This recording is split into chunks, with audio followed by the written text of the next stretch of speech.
Morning student, आज हम class 2 का हिंदी सेकंड पढ़ेंगे, पाठ 14, जिसका नाम है विराम चिन्ह। बच्चों, हिंदी में विराम चिन्ह बहुत ही महत्वपूर्ण है और बहुत मायने रखता है। हम इसकी परिभाषा जानेंगे। सबसे पहले विराम चिन्ह की परिभाषा हम जानेंगे। वाक्य में रुकने का संकेत देने वाले चिन्हों को क्या कहते हैं बच्चों? विराम चिन्ह कहते हैं। जैसे कि आओ हम विराम चिन्हों को जानें। सबसे पहले यहाँ पे देखेंगे, ये जो सीधी खड़ी पाई आपको दिख रही है, ये पूर्ण विराम इसे कहते हैं। जब हमारा प्रश्न का उत्तर ख़त्म हो जाता है तो हम सबसे लास्ट में इस खड़ी पाई को खींचते हैं, जिसको हम क्या कहते हैं बच्चों? पूर्ण विराम कहते हैं। और ये हमें कोई भी शब्द कहने के बीच में थोड़ा रुकना पड़ता है तो इसको हम अल्प विराम कहते हैं। जिसे बीच में हम कामा कर देते हैं, थोड़ा सा ब्रेक करते हैं, रुकते हैं अपने शब्दों को कहने के लिए, तो उसको अल्प विराम कहते हैं। अब देखिए बच्चों, सबसे महत्वपूर्ण, जब हम कोई भी प्रश्न लिखते हैं तो ये क्वेश्चन मार्क यानी प्रश्नवाचक चिन्ह है। इसे हम प्रश्न का संकेत होता है। अगर ये प्रश्न के सबसे लास्ट में लगाया जाता है, जिससे ये पता चलता है ये प्रश्नवाचक चिन्ह है प्रश्न का। अब यहाँ देखेंगे विषम चिन्ह। ये शब्दों के बीच बीच में ये विषम चिन्ह का प्रयोग किया जाता है। तो बच्चों, आइए हम जानते हैं पूर्ण विराम की परिभाषा। पूर्ण विराम किसी कथन या वाक्य के पूर्ण हो जाने का बोध कराता है, उसे हम क्या कहते हैं बच्चों? पूर्ण विराम कहते हैं। पढ़ते समय जिस स्थान पर थोड़ी देर ठहरना हो, वहाँ अल्प विराम का प्रयोग होता है। जैसे मैंने आपको अभी बताया कि जब हम कोई भी बात कहते हैं तो बीच में थोड़ा सा ठहरा हो जाते हैं, रुक जाते हैं, तो उसको हम अल्प विराम कहते हैं। आगे देखेंगे बच्चों, प्रश्न चिन्ह का प्रयोग। प्रश्न चिन्ह का प्रयोग प्रश्न करने वाले वाक्यों के अंत में किया जाता है। जब हम प्रश्न को ख़त्म करते हैं तो हम यहाँ पे सबसे पहले प्रश्नवाचक चिन्ह लास्ट में लगाते हैं। तो विषम चिन्ह का प्रयोग बच्चों जानेंगे हम। विषम चिन्ह का प्रयोग दुख, प्रसन्नता, भाव, आश्चर्य, घृणा आदि भाव प्रकट करने वाले शब्दों और वाक्यों के पश्चात होता है। जैसे आप यहाँ देखेंगे, हमारे देश का नाम भारत है। ये आप मैप देखेंगे बच्चों, ये हमारे भारत का बहुत ही खूबसूरत नक्शा है, जिसको हम क्या कहते हैं बच्चों? भारत कहते हैं। ये हमने पढ़ा भी, हमारे देश का नाम भारत है कि लास्ट में हमने कौन सा चिन्ह लगाया बच्चों? विराम चिन्ह नहीं है, बल्कि ये पूर्ण विराम चिन्ह है। अब आगे देखेंगे बच्चों, यहाँ पे आप देख सकते हैं ये 3 जानवर हैं। तो हमें कोई भी शब्द कहने के लिए हम एक साथ प्रयोग नहीं कर सकते। जैसे कि गाय के बाद हम थोड़ा सा ठहर गए, यानी अल्प विराम का चिन्ह लगाएंगे। भैंस और बकरी दुधारू जानवर हैं। फिर यहाँ पे हम पूर्ण विराम का चिन्ह लगाएंगे बच्चों। तो यहाँ पे देखिए, दिए गए वाक्यों में उचित स्थान पर अल्प विराम या पूर्ण विराम लगाओ। तो बच्चों, इसको हम पढ़ेंगे और पढ़ने के बाद हम ऐसा करेंगे। अशोक तुम मेरे साथ चलो। यहाँ पे हमने अपनी बात कह दी बच्चों, तो यहाँ पे पूर्ण विराम चिन्ह लगेगा, यानी वो बात मैंने कह दी, अब वो ख़त्म, इसलिए पूर्ण विराम वहाँ लगेगा, बात हमारी पूरी हो गई। आज छुट्टी का दिन है, ये भी हमारी बातें पूरी हो गई, तो पूर्ण विराम का चिन्ह लगाएंगे। तीसरा है बकरी न डरी, यानी बकरी नहीं डरी। अब उसके आगे देखेंगे, यहाँ पे अल्प विराम का चिन्ह लगाएंगे। न घबराई, फिर अल्प विराम के चिन्ह लगाएंगे। न चीखी, वहाँ भी पूर्ण अल्प विराम का चिन्ह लगाएंगे। न चिल्लाई, अब न चिल्लाई यहाँ पे लास्ट में सबसे पहले पूर्ण विराम का चिन्ह लगाएंगे, और बीच बीच में जब ये अपनी बातें कह रही है, घबराना, डर जाना, चीखना, ये सब उसकी बातें हैं, इसलिए रुक रुक के कहना है, तो हम अल्प विराम का प्रयोग किया है। अब चौथा देखिए, शिष्य तुम भी देखो। शिष्य को संकेत दिया जा रहा है कि तुम भी देखो। ये देखो के आगे अल्प विराम लगाएंगे। फिर यहाँ डाली पर बंदर, बंदर को भी पूर्ण विराम लगाएंगे बच्चों, क्योंकि डाली पर है बंदर।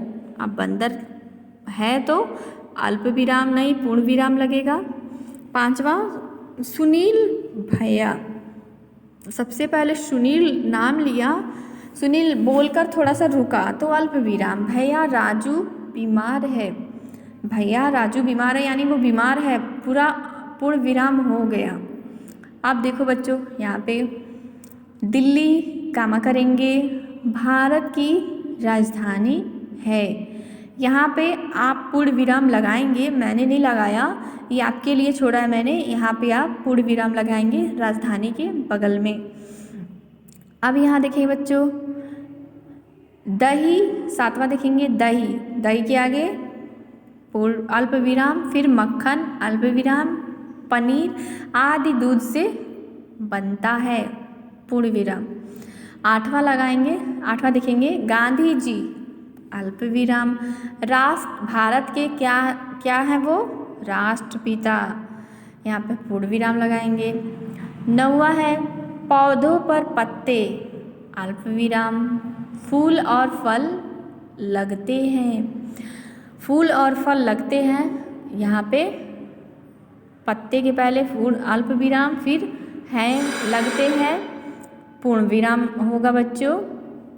10 है आओ अब घर चलते हैं। यहाँ पे आओ हम घर चलते हैं यानी हम सब लोग कहाँ चलते हैं, घर चलते हैं। हमारी बातें ख़त्म हुई, अब हम यहाँ पे पूर्ण विराम का चिन्ह लगाएंगे। तो बच्चों इस तरह से इस लेसन को आप पढ़ेंगे, किताब में भरेंगे और अच्छे से ये विराम की परिभाषा को याद करेंगे। तो बच्चों हमने अगला लेसन पढ़ने जाना है। तो अगला लेसन हमारा है 15, जिसका नाम है विराम चिन्हों का प्रयोग। अभी हमने पिछले लेसन में पढ़ा चिन्ह के बारे में, चिन्ह होते क्या हैं। अब जो विराम चिन्ह का प्रयोग हम कहाँ कहाँ लगा सकते हैं उसके बारे में पढ़ेंगे। तो सबसे पहले हमारा राष्ट्रीय पक्षी कौन सा है बच्चों, आप फिगर में देख सकते हैं। ये खूबसूरत सा प्यारा सा ये हमारा राष्ट्रीय पक्षी है मोर। क्या है बच्चों, मोर। हमारा राष्ट्रीय पक्षी क्या है, मोर। अब यहाँ देखेंगे वाह रे वाह, जब हम किसी चीज़ की प्रशंसा करते हैं तो सबसे पहले किस चीज़ का हम प्रयोग करते हैं बच्चों, यहाँ पे हम देख सकते हैं जब हम किसी की प्रशंसा करते हैं तो बीच में हम विषम चिन्ह का प्रयोग करते हैं। यहाँ पे आप देख सकते हैं बीच में हम किसका प्रयोग कर सकते हैं, विषम चिन्ह का। ताजमहल, वाह रे वाह ताजमहल। तो यहाँ पे ताजमहल ख़त्म हो गया, जब हमारी बात पूरी हो गई तो यहाँ विराम चिन्ह लगाएंगे पूर्ण विराम। और यहाँ पे कौन सा चिन्ह हमने लगाया बच्चों, विषम चिन्ह। जब हम किसी चीज़ के बारे में उसकी प्रशंसा करते हैं और थोड़ा रुक के थोड़ा खुश होके फिर उसको हम विषम चिन्ह कहते हैं। तो सबसे पहले हम पहला देखेंगे, दिए गए वाक्यों में उचित स्थान पर प्रश्न चिन्ह या विषम चिन्ह लगाओ। बस इसमें दो ही चिन्ह लगाना है बच्चों, प्रश्न चिन्ह, विराम, पूर्ण विराम और प्रश्नवाचक। यहाँ पे देखेंगे पहला देखेंगे बाप रे कितना, कितना क्या होगा बच्चों, ये कौन सा विराम होगा, अभी आपने यहाँ पे पढ़ा, यहाँ पे ये विराम होगा विस्मय चिन्ह होगा। तो आपने देखा यहाँ पे विषम चिन्ह होगा, बड़ा सांप है, सांप पूर्ण विराम होगा। अब क्या आप हिंदी जानते हैं, एक दूसरे से जब हम कोई प्रश्न करते हैं, कोई सवाल करते हैं तो हमें क्वेश्चन मार्क प्रश्नवाचक चिन्ह होता है। तीसरा देखेंगे, देखो कितना सुंदर इंद्रधनुष, यहाँ पे पूर्ण विराम होगा। अब यहाँ पे बच्चों क्यों भाई क्या बात है, ये भी प्रश्न हुआ।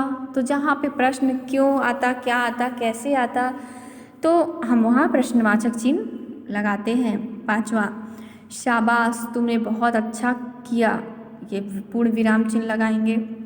यहाँ पे 6 देखेंगे, ईसाइयों की पवित्र पुस्तक कौन सी है बच्चों? आपको पता होगा बच्चों, ईसाइयों की पवित्र पुस्तक जो है बाइबिल है। मैं यहाँ पे प्रश्न पूछ रहा है, मैं इसका उत्तर आपको बता रही हूँ, लेकिन यहाँ पे उत्तर आपको नहीं लिखना है। ईसाइयों की प्रमुख पवित्र पुस्तक कौन सी है? कौन सी है यानी ये प्रश्न है, तो प्रश्न के जगह बगल में है के आगे हम क्वेश्चन मार्क यानी प्रश्नवाचक चिन्ह लगाएंगे। अब देखिए, भारत के प्रथम प्रधानमंत्री कौन थे? कौन थे ये भी प्रश्न है, तो यहाँ पे प्रश्नवाचक चिन्ह लगाएंगे। 8वां देखिए, काश। काश के बाद हम रुकते हैं, काश यहाँ पे विषमय चिन्ह लगाएंगे। मैं धनी होता, पूर्ण विराम चिन्ह। 9वां, क्या आपको मेरा संदेश मिला? अब देखिए यहाँ पे क्या आया, तो ये प्रश्न हो गया। जब प्रश्न हो गया तो प्रश्नवाचक चिन्ह लगेगा। 10 है, आप कहाँ जा रहे हैं? कहाँ का मतलब होता है प्रश्न पूछ दिया ना, आप कहाँ जा रहे हैं, तो ये भी प्रश्नवाचक चिन्ह हो गया बच्चों, यहाँ पे करेंगे। आगे देखिए बच्चों, दूसरा, वाक्यों में उपयुक्त विराम चिन्ह लगाओ। पहला, मैंने चिड़ियाघर देखा है, प्रश्नवाचक चिन्ह नहीं होगा बच्चों, मैंने देखा है यानी यहाँ पे पूर्ण विराम चिन्ह होगा। दूसरा, अरे वह तो शेर है, ये भी पूर्ण विराम होगा। तुम्हारा क्या विश्वास करूं? अब क्या प्रश्न कर दिया ना बच्चों, तो प्रश्नवाचक चिन्ह होगा। चौथा, शैतान क्या तू नहीं मानेगा? ये भी प्रश्नवाचक। क्या ये प्रश्न पूछ दिया। 5वां, तुम यहाँ से चले जाओ, पूर्ण विराम चिन्ह लगाएंगे बच्चों। 6 है, उठो बेटा दिन निकल आया, ये भी पूर्ण विराम। 7 है, ओह यह क्या अल्प, यहाँ पे बच्चों देखिए विषमय चिन्ह होगा, फिर हो गया पूर्ण विराम। अब देखिए बच्चों 8वां करेंगे, क्या आप मुझे भोजन देंगे? ये 8वां क्वेश्चन है, प्रश्न है, ये भी क्या पूछ रहा, पहले ही क्या हो गया या बीच में होता है तो वो प्रश्नवाचक चिन्ह लगेगा। 9 है, हे भगवान, यहाँ पे विषमय चिन्ह होगा बच्चों, मेरा प्रार्थना सुनो, मेरी प्रार्थना सुनो, पूर्ण विराम। 10 है बच्चों, मैं हिंदी का कामा जो करेंगे वो अल्प विराम होगा, अंग्रेजी और गणित पढ़ाती हूँ, ये विषमय चिन्ह यहाँ पे लगेगा बच्चों। 11 है, हाय मेरा पर्स कहाँ गया? अब यहाँ भी बच्चों प्रश्नवाचक चिन्ह होगा। 12, छी कितनी गंदी है, यहाँ पे विषमय चिन्ह होगा बच्चों। फिर यहाँ पे पूर्ण विराम होगा बच्चों। अब देखिए 13, कितना सुंदर क्या बच्चों मोबाइल है, तो कितना सुंदर मोबाइल है, तो यहाँ पे हम पूर्ण विराम चिन्ह लगाएंगे बच्चों। 14 है, यह तुमने कहाँ से खरीदा? अब तुमने कहाँ से खरीदा, ये प्रश्नवाचक चिन्ह है बच्चों, कहाँ से खरीदा, ये प्रश्न कर दिया तो इसको प्रश्नवाचक चिन्ह है।